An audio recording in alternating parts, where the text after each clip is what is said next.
Good morning विद्यार्थियों। BSc BEd second year में systematic of angiosperm में हमने आर्टिफिशियल की के बारे में पढ़ा है। अब इसमें फ्रूट रह गए हैं, वो मैं आपको बाद में करवाऊंगा। पहले हमें कुछ फैमिली पढ़ लेनी चाहिए क्योंकि सिलेबस काफ़ी लेट हो चुका है।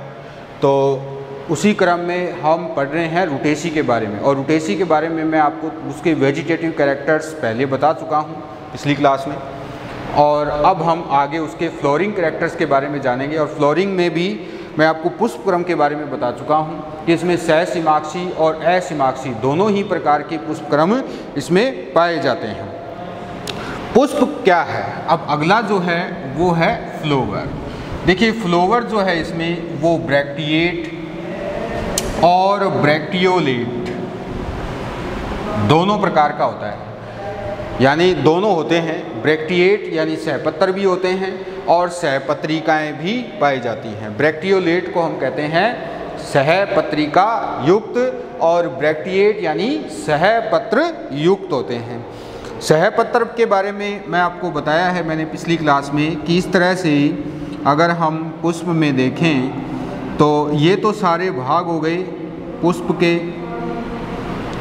और यहाँ पर ये वाला जो है ये क्या है, इसका सहपत्रिका, और इससे नीचे यहाँ पर ये है इसका सहपत्र। तो ये आपको याद रखना है इस तरह से कि दोनों ही इस फैमिली के पादपों में पुष्प कैसा होता है, सहपत्री भी होता है और सहपत्री की भी होता है, यानी दोनों ही पाए जाते हैं। इसके अलावा अगला क्या है, पुष्प पंचतई यानी पेंटामीरस, पेंटामीरस और टेट्रामीरस। पंचतई और चतुर्थई दोनों प्रकार के होते हैं। अब पंचतई का मतलब क्या है? पंचतई का मतलब ये है कि कैलिक्स, कोरोला यानी बाह्य दलपुंज और दलपुंज, उनमें 5 या 5 का गुणांक होता है। 5 सदस्य होते हैं दलों के, या 5 से ज़्यादा होंगे तो 10 होंगे, ठीक है। 5 या 5 का गुणांक होता है। इसी तरह से बाह्य दल में भी 5 या 5 का गुणांक होता है। इसी तरह से एंड्रोशियम में भी 5 या 5 का गुणांक होता है, और गाइनोशियम में भी यही स्थिति रहती है। लेकिन ज़्यादातर पेंटामीरस और टेट्रामीरस का निर्धारण किससे किया जाता है? ज़्यादातर कैलिक्स और कोरोला और एंड्रोशियम से ही किया जाता है। तो जो पेंटामीरस है वो तो अधिकतर होते ही हैं। अगर टेट्रामीरस की बात की जाए तो टेट्रामीरस पाया जाता है रूटा ग्रेवियोलेंस में। टेट्रामीरस कहाँ पाया जाएगा? रूटा ग्रेवियोलेंस के पादप में पाया जाता है, ठीक है। अब रूटा में किस तरह से पाया जाता है?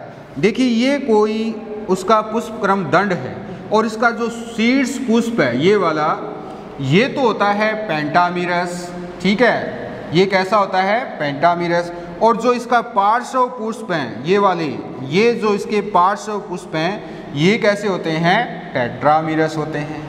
यानी रूटा ग्रेवियोलेंस में होते हैं टेट्रामीरस, परंतु कैसे होते हैं? पार्श्वीय पुष्प जो हैं, लेटरल जो फ्लोवर हैं, वो ही कैसे होते हैं? टेट्रामीरस होते हैं। जबकि शीर्ष पर जो एपिकल जो पोजीशन पर जो पुष्प है वो कैसा होगा?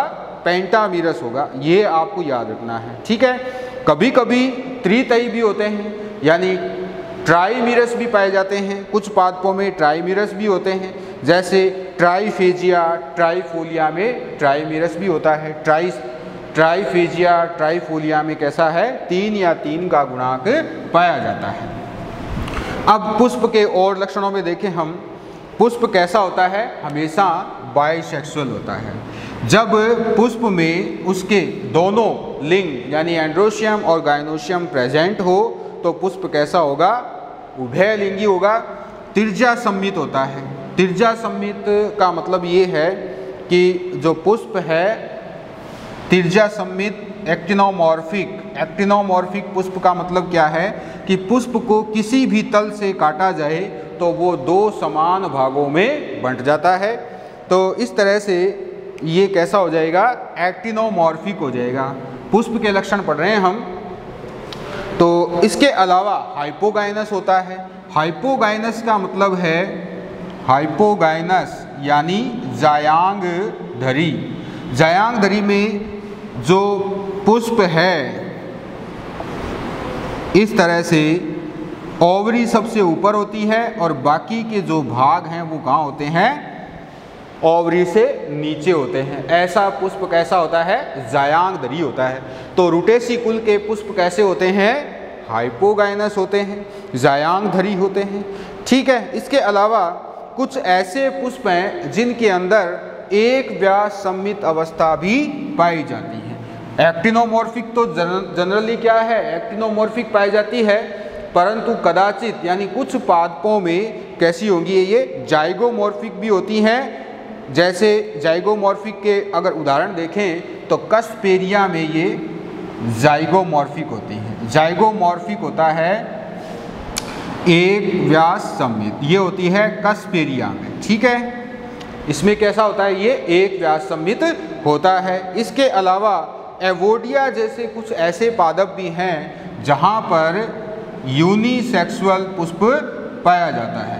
एवोडिया, ये एवोडिया, इसमें क्या है, एक लिंगी पुष्प पाया जाता है। बाकी कैसे होते हैं, सारे लगभग बाइसेक्सुअल, यानी कि दोनों लिंग प्रेजेंट होते हैं।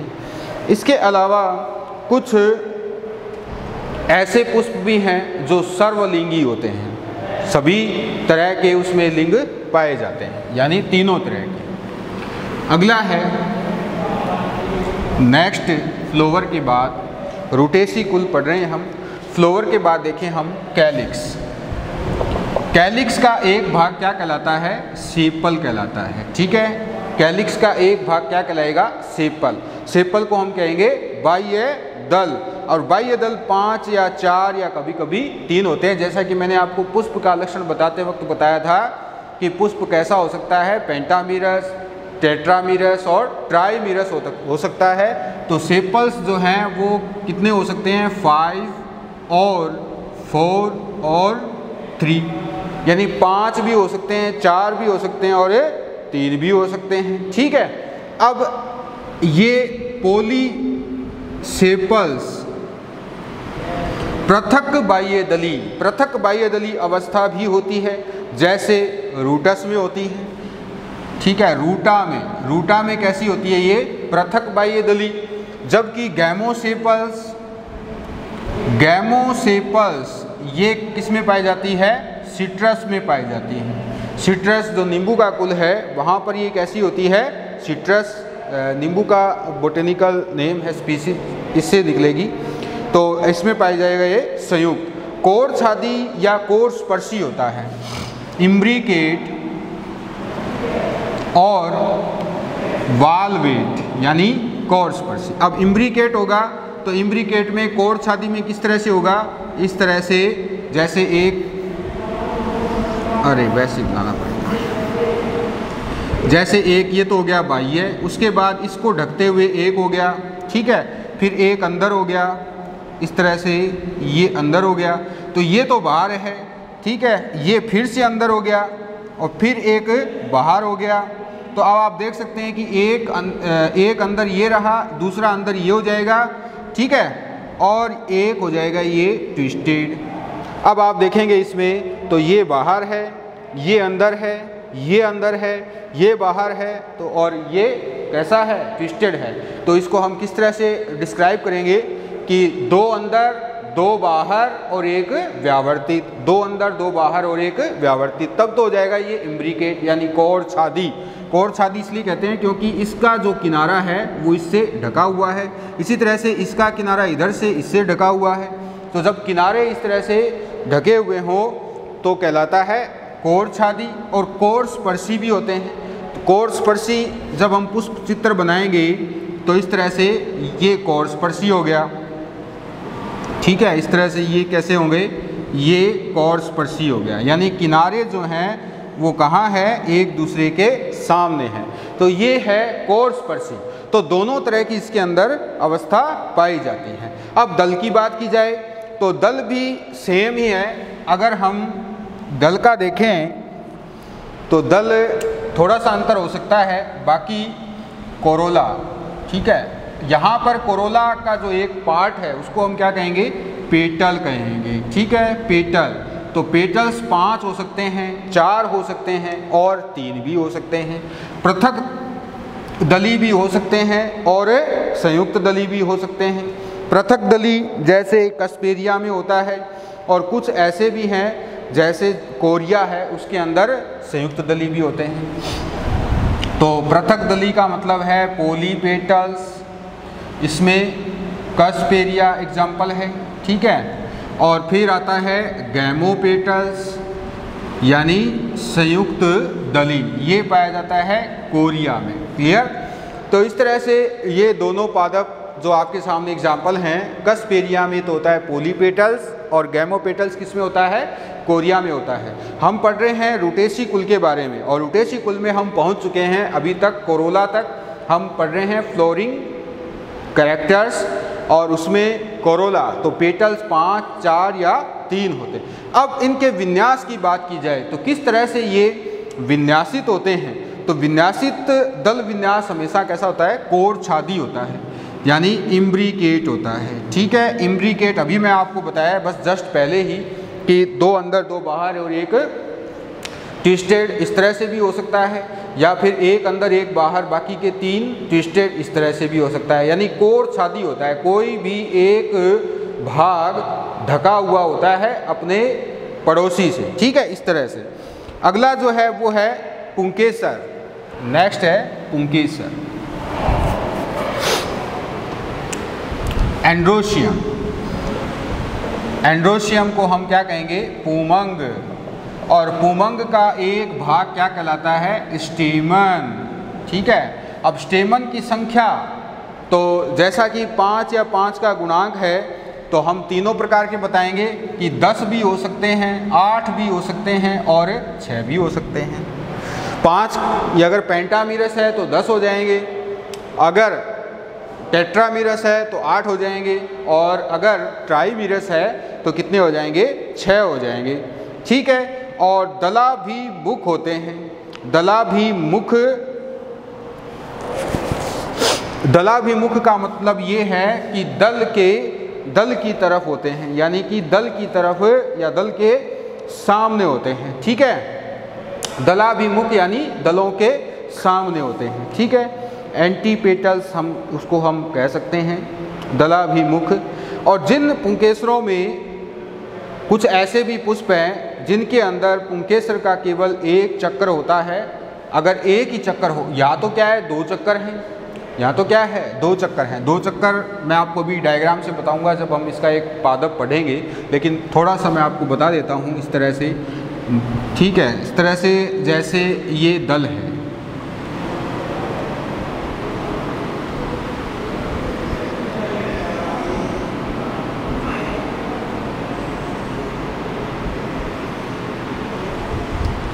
ये हो गए दल।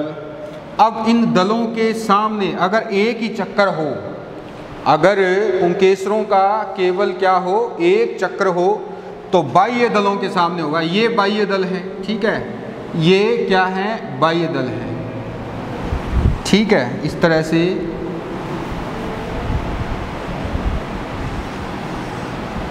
ये हो गए बाह्य दल। तो अब अगर पुंकेसर देखेंगे तो ये बाह्य दलों के सामने होते हैं, यानी यहाँ पर होंगे ये, ठीक है, इस तरह से। इसी तरह से इसके सामने होंगे बाह्य दलों के सामने, क्लियर, ठीक है। बाहर वाला जो भाग है कैलिक्स का उसके सामने होते हैं, ठीक है। और वैसे जनरली कहाँ होते हैं, दलों के सामने होते हैं, यानी इस तरह से होते हैं। अगर ज़्यादा होते हैं चक्र तो दलों के सामने पाए जाते हैं। इसके बाद आगे आता है गायनोशियम। देखिए पुंकेसर कुछ पादप में असंख्य भी होते हैं, जैसे ईगल में होते हैं, ईगल मार्मेलोस, इसके अंदर कैसे होते हैं, असंख्य होते हैं, यानी पुंकेसरों की जो संख्या है वो असंख्य होती है, निश्चित नहीं होती है। अब परागकोश की बात की जाए तो इस तरह से द्विकोष्ठी होता है, ठीक है, आधार लग्न होता है, क्लियर, द्विकोष्ठी और आधार लग्न होता है, अंतर्मुखी होता है। अंतर्मुखी का मतलब यही है कि जब पुष्प चित्र में देखेंगे हम तो अंदर की ओर इसकी स्फुटन सतह कहाँ होती है, अंदर की ओर होती है। इस तरह से अंदर की ओर होती है। कहाँ, गायनोशियम की तरफ स्फुटन सतह होती है। ठीक है, यहाँ पर इस तरह से स्फुटन सतह अंदर की ओर। क्लियर। तो जब अंदर की ओर हो तब अंतर्मुखी, जब बाहर की हो तो बाहर की ओर हो तब बाह्यमुखी। इस तरह से। नेक्स्ट आता है एंड्रोशियम के बाद गायनोशियम।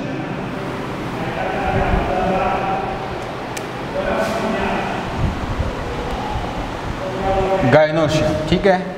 अब गायनोशियम का देखें हम, गायनोशियम में अंडकों की संख्या वही 3, 4 या 5 हो सकती हैं। अगर ट्राइमीरस है तो 3 और टेट्रामीरस है तो 4, ठीक है, और पेंटामीरस है तो 5 हो सकती है अंडकों की संख्या। इसके अलावा कम या ज़्यादा हो सकती है। ठीक है, बैटरी बैटरी बैटरी। इसके अलावा अंडक जो हैं वो कैसे होंगे, सिन कार्पस होते हैं, यानी सभी अंडकों के लिए जो प्लेसेंटा है वो एक ही आधार से निकली हुई रहती हैं, इसलिए सभी कैसे होते हैं, सिन कार्पस यानी कि जुड़े हुए होते हैं। और बहुकोष्ठीय और एक्साइल प्लेसेंटेशन होता है। एक्साइल प्लेसेंटेशन का मतलब यही है कि बीच में जो एक अक्ष है वहाँ पर इस तरह से अंडक जुड़े हुए रहते हैं। ठीक है, इस तरह से जुड़े हुए रहते हैं। और कोष्ठक संख्या भी ज़्यादा होती है तो मल्टी लोकुलर अवस्था पाई जाती है। इस प्रकार का जो भाग, जो अंडक सेक्शन कटिंग देखेंगे हम अंडाशय की, तो हमें इस तरह का ही दिखाई देता है। ठीक है, और अब हम बात करें इसके पुष्प चित्र की। पुष्प चित्र कैसे होगा, सॉरी पुष्प सूत्र कैसे होगा, इस अगर फैमिली की बात की जाए तो पुष्प सूत्र अगर फैमिली का लिखना आ जाए तो कैसे लिखेंगे, BR यानी ब्रैकेट है, BRL2 यानी ब्रैक्टियोलेट अवस्था है। ठीक है, और इसके अलावा कैलिक्स कोरोला, तो यहाँ देखिए हम पुष्प सूत्र BR फिर BRL2 फिर कैलिक्स में 5 और 4 और 3, 5, 4 और 3। ठीक है, इसके अलावा कोरोला में वही 5, 4 और 3। ठीक है, कोरोला के बाद आता है एंड्रोशियम। तो एंड्रोशियम में 10 और 8 और 6। ठीक है, और कदाचित कैसे होते हैं, असंख्य भी होते हैं। क्लियर, असंख्य भी पाए जाते हैं। इसके अलावा जो गायनोशियम है वहाँ पर क्या अवस्था होती है, गायनोशियम में देखें हम 3 से लेकर 5 तक हो सकते हैं, यानी ट्राइमीरस, टेट्रामीरस और पेंटामीरस के हिसाब से 3 से 5 और जयांग धरी अवस्था होती है। तो इस तरह से ओवरी कैसी हो जाएगी, सुपीरियर हो जाएगी। जब सुपीरियर ओवरी होती है तो जी के नीचे अंडरलाइन करते हैं। तो ये हो गया इसका पुष्प सूत्र। अगला है